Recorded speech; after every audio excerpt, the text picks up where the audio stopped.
The question of who decided which texts would be included in the Bible and the reasons behind those decisions actually encompasses a highly complex historical process.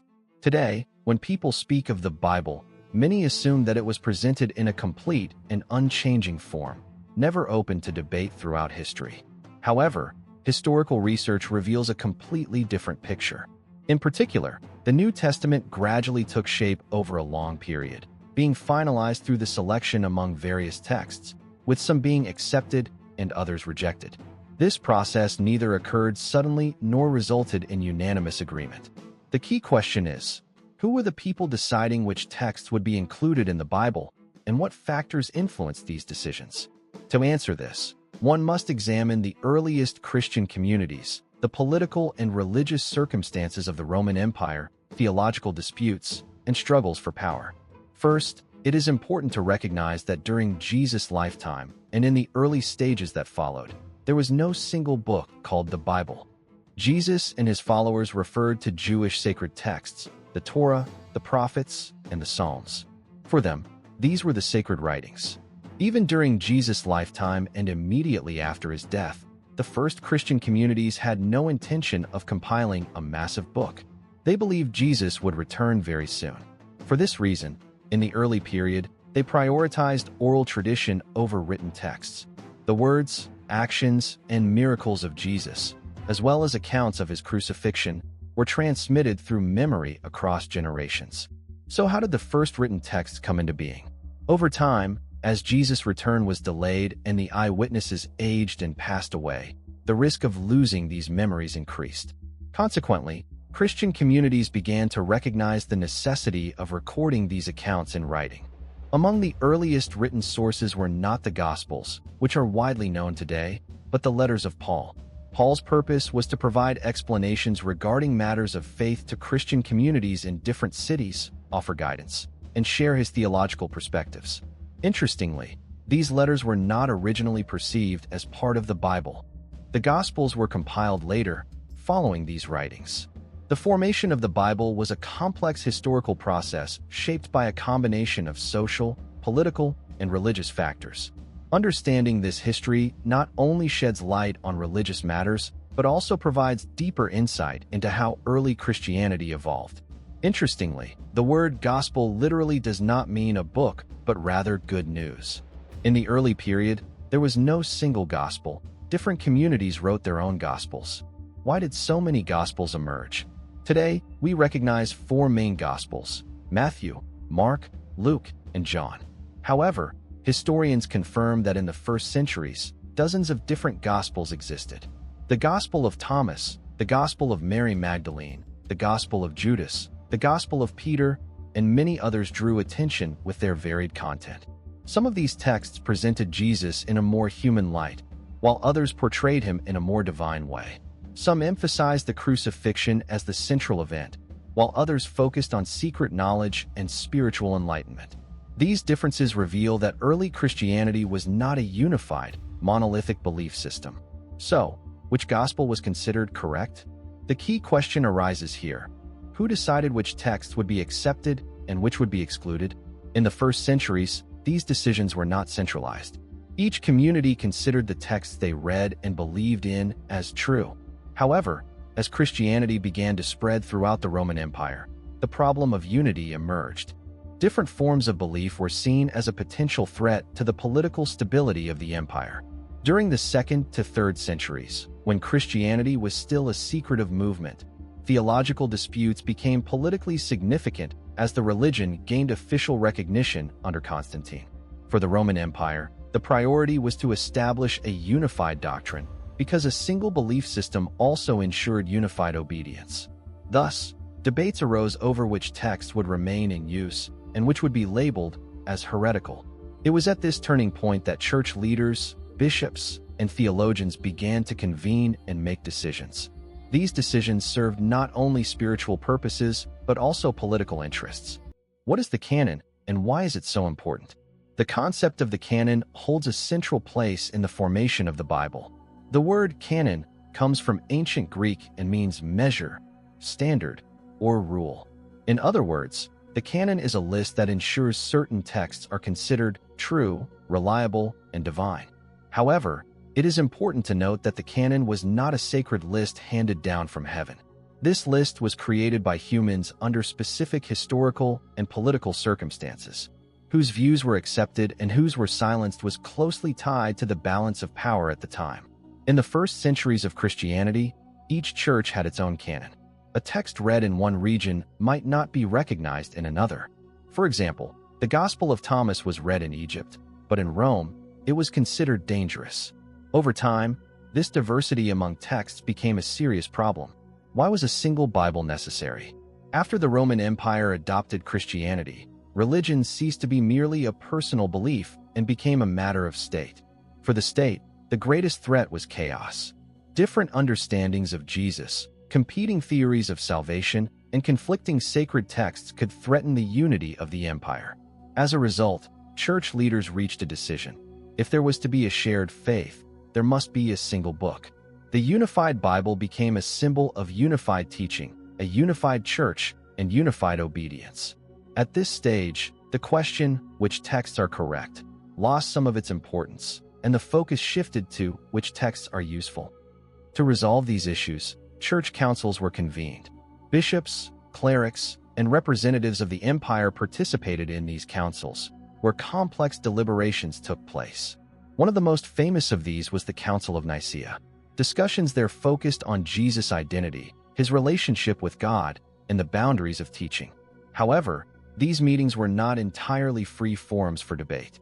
The emperor's opinion carried significant influence, and opposing views were sometimes silenced not through theological arguments, but through political pressure. Consequently, certain perspectives were declared orthodox or correct belief, while others were labeled heretical. Yet many views considered heretical had emerged from the very foundations of early Christianity. What criteria were used to select the books? Those who shaped the canon proposed three main criteria. The first criterion was apostolic origin, meaning the text had to be attributed to the disciples of Jesus. However, a specific problem arose here. Many books were later associated with the names of famous figures. For example, claiming that a text was written by Peter increased its chances of being accepted. The second criterion was doctrinal consistency. Texts had to align with the official teachings of the church. If a text portrayed Jesus purely as a spiritual being or downplayed the significance of the crucifixion, it was considered dangerous. The third criterion was widespread use. If a text was read in many churches, it had a higher chance of being accepted. However, this also depended on regions where certain centers of power were located. So why were some books excluded? The texts that were set aside usually presented alternative understandings of Jesus. For example, the Gospel of Thomas suggested that salvation could be attained through secret knowledge, which undermined the church's intermediary role. If people could connect directly with God, the church's authority appeared unnecessary. In the Gospel of Mary Magdalene, a female figure was given prominence, which was unacceptable to the patriarchal church structure. In the Gospel of Judas, Judas was not portrayed as a traitor, but as a key participant in the divine plan, contradicting the traditional story. As a result, these books were either burned, hidden, or gradually forgotten. Their supporters were often exiled or punished. The label of heresy played a major role in this process. The term heresy extended beyond a religious concept to become a social and political tool. Declaring an idea heretical effectively marginalized its followers from society. Thus, the Bible in its present form was shaped not only by divine inspiration, but also by the dominance of victorious teachings. Consequently, the voices of the losing side were silenced for centuries. Apocryphal books, voices lost in memory. Writings that were not included in the canonical texts of the Bible are called apocryphal.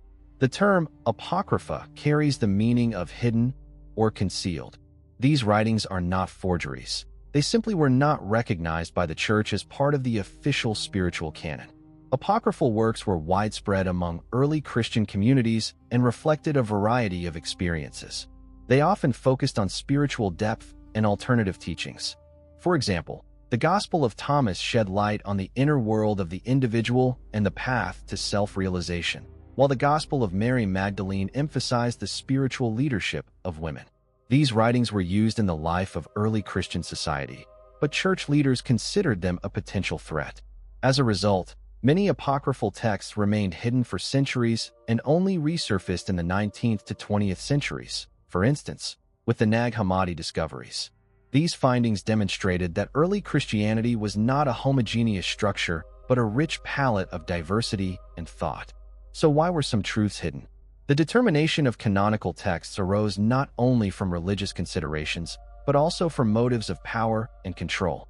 The Church did not merely protect the correct teaching. Through these teachings, it guided communities within certain boundaries. Since the existence of different Gospels could create spiritual confusion, church leaders decided to reduce the number of texts in order to establish a unified teaching. This step also played a major role in ensuring political stability. Consequently, some writings were labeled as heretical and marginalized. Modern historians approach this issue with a broader perspective. Today, scholars and theologians view the canonization process not only as a religious event, but also as a product of political, cultural, and social contexts. In their view, the formation of the Bible involved not only divine inspiration, but also human decisions and initiatives. The diversity of early Christian communities shows that canonization resulted from the dominance of certain ideological perspectives. Apocryphal writings are important sources for understanding the full picture of early Christianity.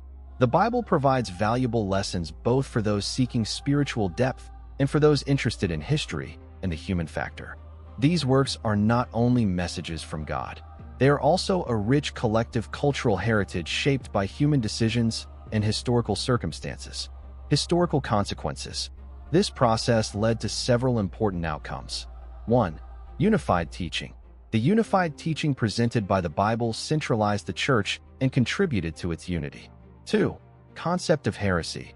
By suppressing alternative views and marginalizing their followers, the notions of right and wrong were established. 3. Cultural influence.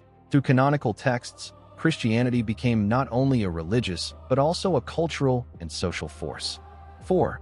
Divine inspiration and human intervention. The Bible we have today is the product of both God's Word and human decisions and interventions throughout history. The contemporary perspective. Today, the Bible is recognized as one of the most widely known religious texts in the world. However, we now understand that this book was shaped not only by divine inspiration, but also by historical events, political decisions, the choices of church leaders, and societal pressures. In this sense, the modern Bible reflects both a history of gains and losses. By gains, we mean the achievement of unity and the creation of a single teaching. By losses, we refer to the disappearance of apocryphal texts and the diverse perspectives of early Christianity. Analysis. Historians and researchers highlight several important points when examining this process. 1. Faith and the human factor are inseparable. While divine inspiration is present in the Bible, human agency played a crucial role in its writing and compilation. Decisions about which writings to include or exclude were made by people. 2. Power and the concept of unity. The formation of the canon was not only a religious matter, but also a political process. Societies at the time were influenced not only by the goal of religious unity, but also by the demands of imperial politics. 3. Reconciling diversity and limitation. During early Christianity, there were varying interpretations of who Jesus was and different texts in circulation. The canon limited this diversity, yet the later discovery of apocryphal texts demonstrates that Christianity never became entirely monolithic. Lessons.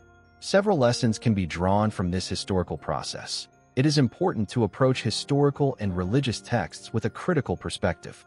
Every word of the Bible may reflect divine inspiration, but its content also depends on historical and political decisions. Community and diversity of thought are valuable.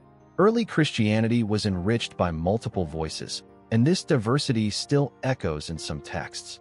For the modern reader, this highlights the multifaceted nature of belief and thought. The interaction between power and faith is significant. Religious texts play a vital role not only spiritually, but also in shaping social and political authority. Conclusion. The canonization of the Bible was not solely a religious event. It was also a historical, political, and cultural process. The individuals, church councils, and empires involved in this process sought both to preserve faith and to ensure the unity of society and state. The resulting Bible emerged as a collective document, reflecting these decisions. It embodies both the Word of God and the decisions and experiences of humanity over time. Apocryphal texts and other excluded writings show that the history of early Christianity was never a single voice. It was, instead, vibrant, complex, and fascinating.